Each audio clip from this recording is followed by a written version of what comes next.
नमस्कार, बिहार के digital media का जनक भारत लाइव देख रहे हैं आप। नीतीश कुमार और तेजस्वी यादव के संयुक्त प्लान को एक गहरा सदमा लगा है, बड़ा झटका लगा है। कैसे झटका लगा है तो आपको बताते हैं। आपको याद होगा पंचनामा जो भारत लाइव का खास स्पेशल शो है, उसका वो एपिसोड जिसमें बताया गया था कि तेजस्वी यादव और नीतीश कुमार जी के पास आखिर क्या मजबूरी है कि दोनों एक मंच पर आ रहे हैं, एक कमरे में बैठ रहे हैं, एक साथ जाकर के देश के प्रधानमंत्री नरेंद्र मोदी जी से मुलाकात करते हैं और फिर एक साथ चमकता हुआ चेहरा लेकर के बाहर आते हैं। नीतीश कुमार जी तेजस्वी यादव जी को आगे करते हैं, राजनीतिक पुश दे देते हैं। इसकी क्या जरूरत हो गई थी? तो इसमें हमने स्पष्ट किया था कि सारा खेल जो है उस कद्दू का है। कौन सा कद्दू? जातीय जनगणना वाला।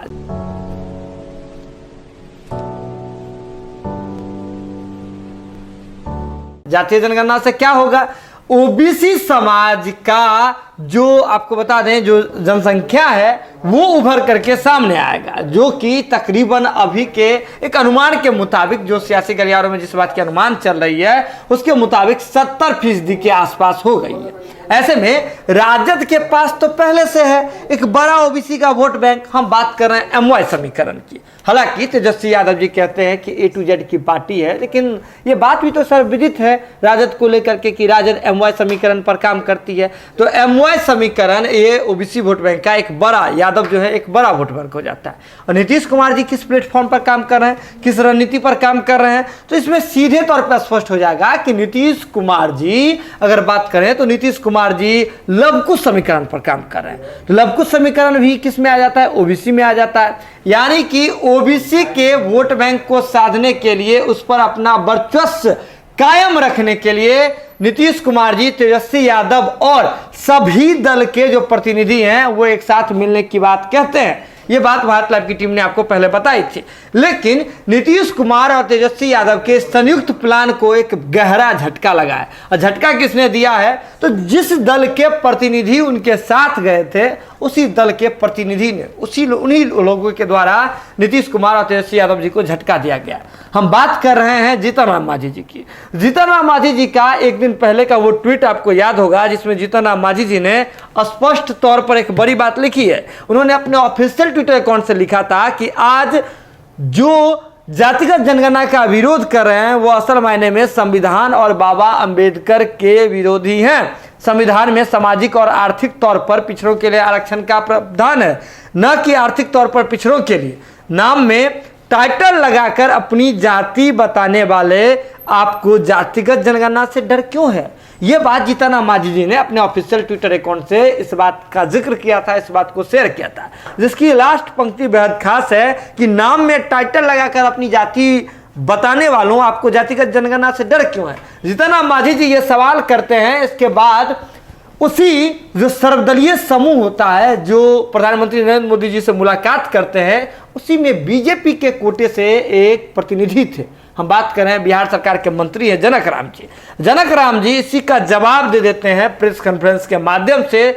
जब वे सहयोग कार्यक्रम कर रहे थे उस दौरान मीडिया कर्मी जब उनसे सवाल करते तो एक जवाब देते हैं, और जवाब में ऐसा दिख जाता है, ये झलक जाता है कि जीतन राम मांझी जी से वो कितना नाखुश हैं। वे कहते हैं कि जो विकास हो रहा है वो प्रधानमंत्री नरेंद्र मोदी जी के नेतृत्व में हो रहा है, वही विकास के सूत्रधार हैं। और ऐसे में जो लोग आज जाति पाति में उलझाना चाहते हैं, जनक राम जी का कहना है कि जाति पाति में उलझाना चाहते हैं, उन्हें बस अपनी जातिगत फसल काटनी है।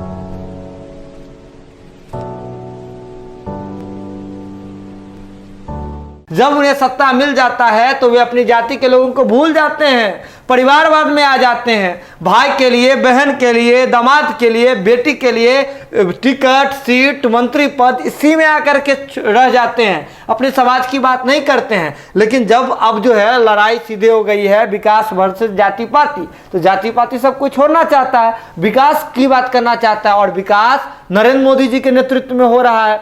और वे कहते हैं कि ये जो भी लोग अंबेडकरवाद, समाजवाद, इन तमाम चीज़ों की चर्चा कर रहे हैं, उसे सिर्फ और सिर्फ अपने जाति के लोगों को भटका करके, गुमराह करके रखना है, ताकि उस जाति के वोट से वे अपनी राजनीति को चमकाते रहे। जनक राम जी कह रहे हैं ये बात।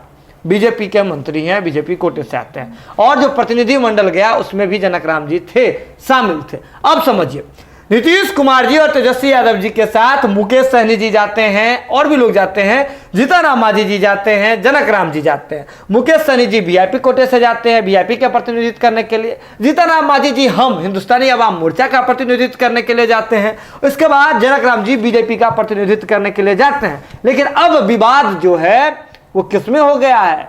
जो एक गुट, जो नीतीश कुमार जी जिस गुट को लेकर के समझ रहे थे कि हमने साध लिया, हमने अपनी पूरी राजनीति को साध ली, पूरी राजनीति को एक सूत्र में बांध दिया, तो वो सूत्र जो है टूट गया है। वही सूत्र जो है अब बिखर गया है। कैसे बिखर गया है वो सूत्र, तो इस बात को समझने की जरूरत है। वो सूत्र कैसे बिखरा है कि अब जीतन राम मांझी वर्सेस बीजेपी कोटे से जो प्रतिनिधि थे जनक राम जी, उसमें सीधी लड़ाई हो गई है, शाब्दिक लड़ाई हो गई है। और कहीं ना कहीं ये लड़ाई नीतीश कुमार जी और तेजस्वी यादव जी का संयुक्त रूप से जो एक बड़ा प्लान था भविष्य की राजनीति को लेकर के, उस एजेंडे पर ब्रेक लगाने के लिए काफी है। अब ये नीतीश कुमार जी को दिखाना होगा फिर अपना राजनीतिक कौशल कि कैसे इस ब्रेक को खत्म करते हैं और गाड़ी जिस रणनीति को लेकर के वो उन्होंने चलाना शुरू किया था, अब प्राइवेटीकरण से हो, प्राइवेटाइज करके हो, या फिर सरकारी स्तर से हो, किसी भी युक्ति से इस गाड़ी को अनवरत कैसे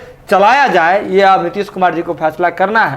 तो तेजस्वी यादव जी को जब आगे किया तो वो भी फैसला कर सकते हैं। अब देखिए, ये भी देखना दिलचस्प होगा इस पूरे प्रकरण में नीतीश कुमार जी ही एक बार फिर से वैतरणी पार कराने वाले बनते हैं, या फिर तेजस्वी यादव को आगे किया था उन्होंने, तो तेजस्वी यादव जी कोई युक्ति निकाल के सामने आते हैं। खैर, जो भी निकालें, बात लाइव की टीम इंतजार करेगी। जैसे ही इस पूरे प्रकरण में कुछ भी अपडेट होगा, बात लाइव की टीम सबसे पहले आप तक पहुंचाएगी। इसलिए जरूरत है कि बात लाइव की खबरों को आप यूं ही देखते रहें, शेयर करते रहें और हमारा बस मनोबल बढ़ाते रहें। बहुत बहुत धन्यवाद। अगर ये वीडियो पसंद आई और वह बिहार के राजनीति और बिहारियत से सरोकार रखेनी, तो सब्सक्राइब बटन दबा के चैनल के सब्सक्राइब कर ली। ओजे एगो घंटी बा, ओकरा बटन दबा देला से कुल सटीक और मारक खबर रुआ मुफ्त में मिल जाई।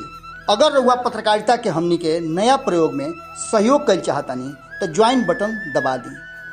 पेटीएम नंबर नोट कर ली 9386816700। धन्यवाद।